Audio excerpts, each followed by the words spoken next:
onde vamos fazer um apanhado geral. Vou fazer 2 anúncios. O primeiro será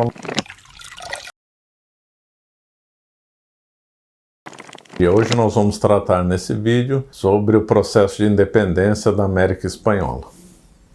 Os problemas da Espanha começaram, pelo menos a se agravar, com a Guerra da Sucessão Espanhola. O rei Carlos II não deixou herdeiros, isso aí gerou a Guerra da Sucessão Espanhola no comecinho do século XVIII, que envolveu várias potências europeias, uma de um lado defendendo os Habsburgo e outra de outro lado defendendo os Bourbons. E infelizmente os Bourbons venceram, já que os Habsburgos eram melhores que os Bourbons. Os Bourbons já tinham o controle da França, né? Luís XIV, por exemplo, era Bourbon, Rei Sol.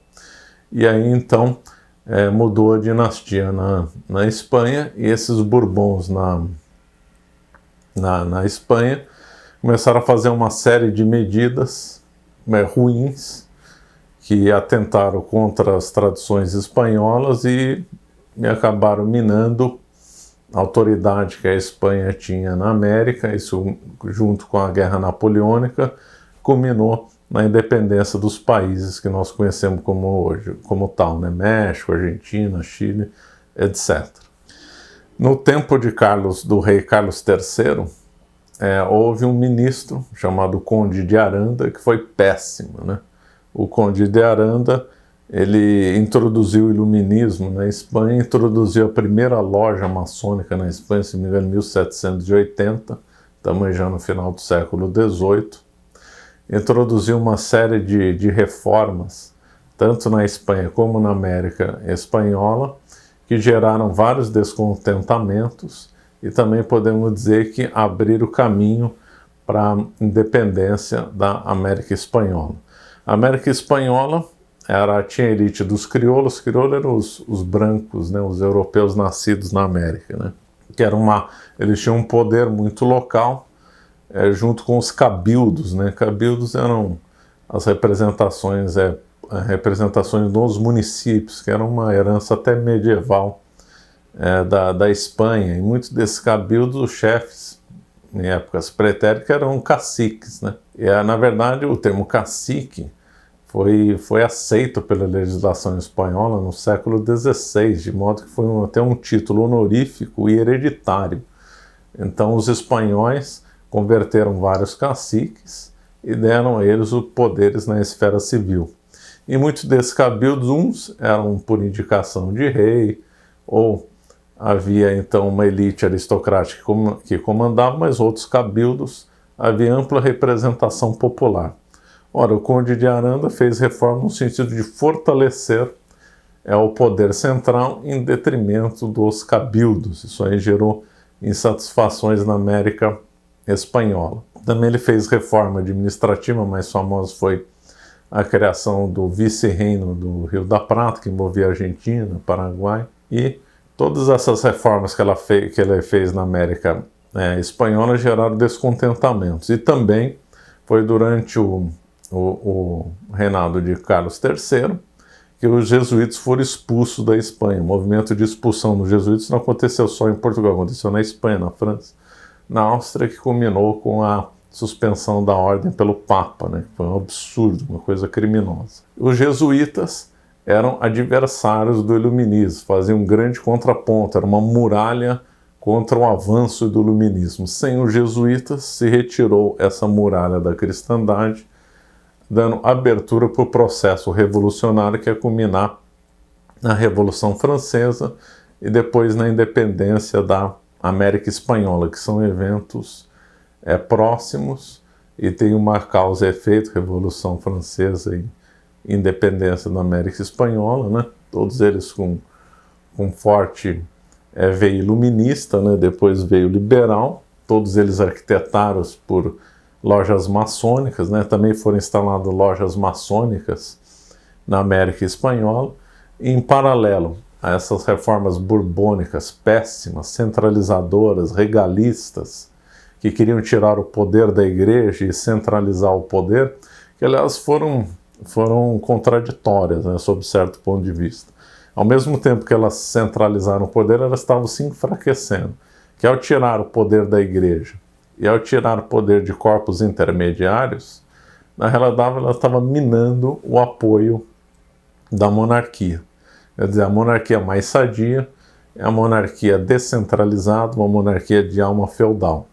A monarquia absolutista, que vai contra os corpos intermediários, adere ao iluminismo, depois ao liberalismo, na realidade ela está se implodindo, né? Ela está se autocondenando com o tempo que aconteceu com a Espanha, Portugal, tudo quanto é lugar.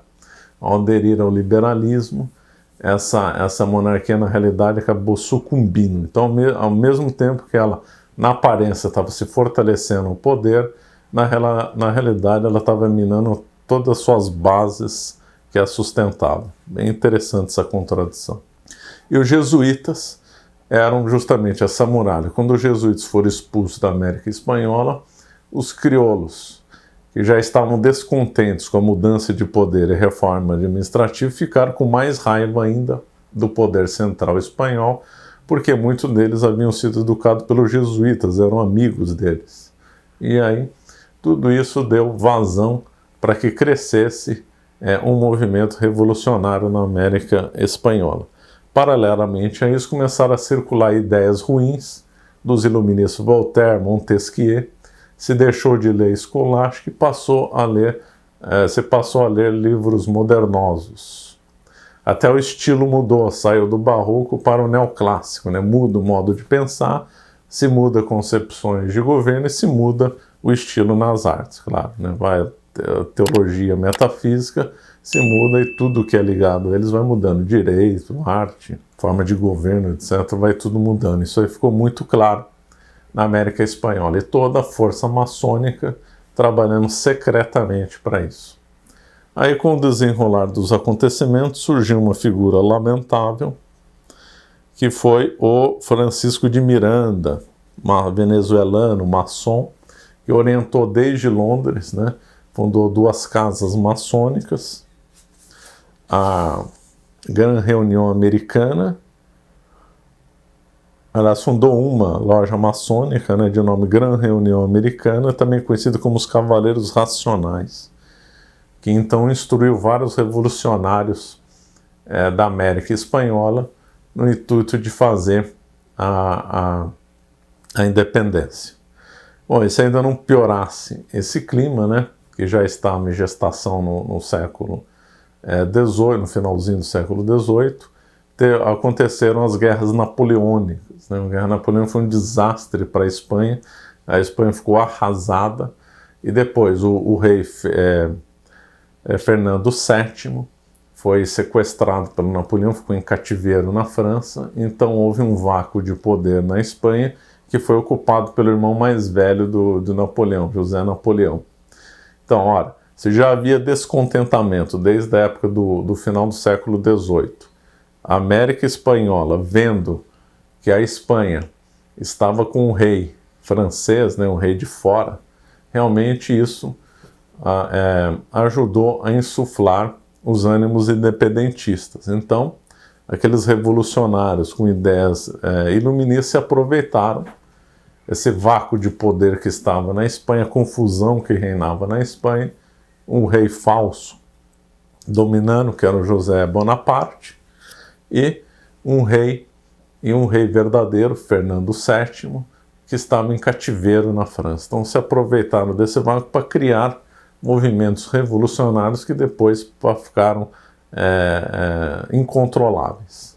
É lógico que teve muitas guerras, né? Morreu muita gente no México, especialmente morreu muita gente, mas o curioso desses movimentos gerou muita confusão, porque teve movimento que lutava não contra a Espanha, mas sim favorável ao Fernando VII, como aconteceu no Paraguai. Então, enquanto outros lugares poderiam lutar por uma república contra a Espanha como tal, outros estavam lutando em nome de Fernando VII, como aconteceu no Paraguai. Mas esses movimentos localizados não vamos ver hoje, não vendo só as causas em geral. E aí, então, com esse vácuo de poder, esses movimentos começaram a crescer, o Papa Pio VII condenou esses movimentos revolucionários na América Espanhola, pois o Napoleão perdeu a guerra, assumiu Fernando VII em 1813, se não me falha a memória, e então reclamou de volta o poder da América Espanhola. Só que já era tarde demais, a situação estava incontrolável, o Fernando VII também não foi muito hábil, a Igreja condenou esses movimentos, conforme eu falei. O Papa pediu para que aceitasse a autoridade de Fernando VII, Pio VII e depois Leão XII, no mesmo sentido, condenaram todos esses movimentos. A Igreja só vai reconhecer a independência dos países da América Espanhola em 1835, com Gregório XVI. Por que a Igreja condenou todos esses movimentos? Além deles serem ruins, claro, serem liberais, estavam com uma alma ruim, não estavam lutando por monarquias locais católicas, também atentavam contra o Império Católico, que seria muito importante para a cristandade. Afinal, a monarquia católica espanhola foi o maior poder do mundo durante um tempo e fez um grande bem para a difusão da fé.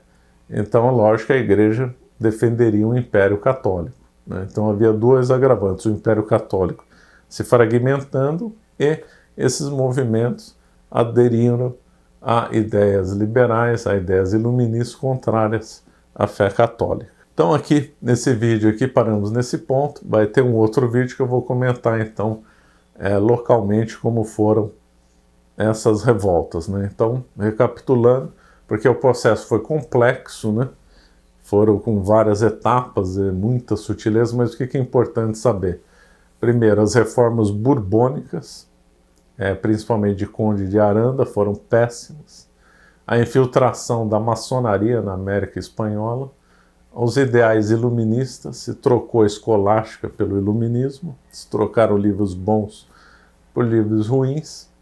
Depois, as guerras napoleônicas que devastaram a Espanha, abrindo um vácuo de poder, abrindo espaço para um rei falso, que foi José Bonaparte. E aí, esses movimentos revolucionários, se aproveitando desse vácuo de poder, então se insurgiram na América. Lembrando que esse processo revolucionário na América não foi comandado por índios supostamente oprimidos, nem por africanos, nem por escravos ou ex-escravos. Foi movido por uma maioria branca, os crioulos, e havia do lado dos exércitos. Eles lutaram contra os exércitos locais, leais a Fernando VII.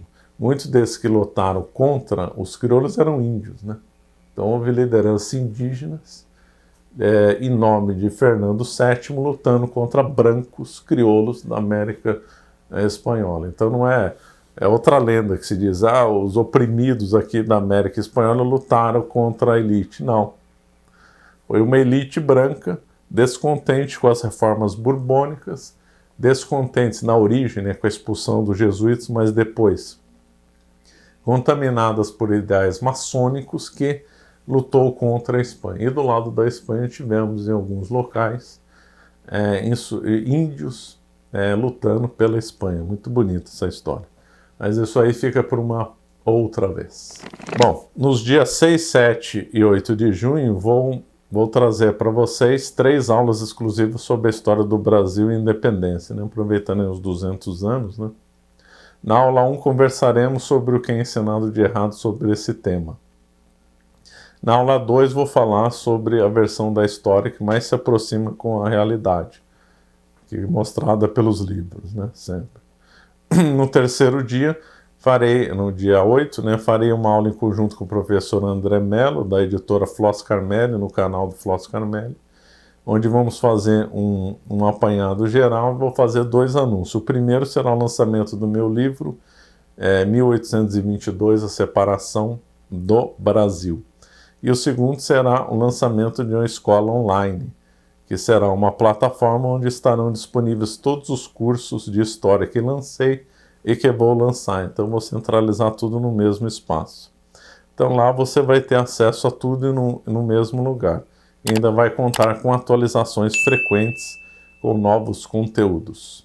Então lembrando, esteja presente nas lives dos dias 6, 7 e 8 de junho. Te espero lá. Muito obrigado.